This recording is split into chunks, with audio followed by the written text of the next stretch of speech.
কোন বেঈমানের মতো চুল রাখছ বেটা? কি পড়ালেখা করলি বেটা? কি গোড়ার ঘাস পড়লি? কলেজে তো আমরাও পড়ছি বেটা।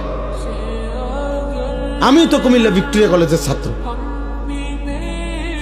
আমি তো কুমিল্লা ভিক্টোরিয়া কলেজ থেকে মাস্টার্স পাস করছি। সার্টিফিকেট দেখবা, চলো আমার লোক।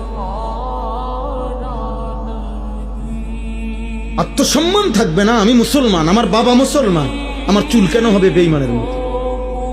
আমি ইমানদারের ঘরে জন্ম নিছি, আমি কেন পেশাব করে পানি নেব না? তুমি কুকুর, তুমি হাইওয়ান, তুমি জানোয়ার, তুমি কা পেশাব করে পানি নাও না? তুমি কোনোদিন কুত্তা দেখো না? তুমি দেখো না কুত্তা পেশাব করে পানি নেয় না? তুমি দেখো না কুত্তা কোনোদিন টয়লেট পেপার ব্যবহার করে না? তোমার মধ্যে এতটুকু বিবেক থাকবে তো, কিরা আমি কিতা, আত্মসম্মান তো থাকবে, আত্মপরিচয় তো থাকবে। এই জন্য ইমানদার মরে যায় প্রয়োজনে, ইজ্জত নোয়ায় না।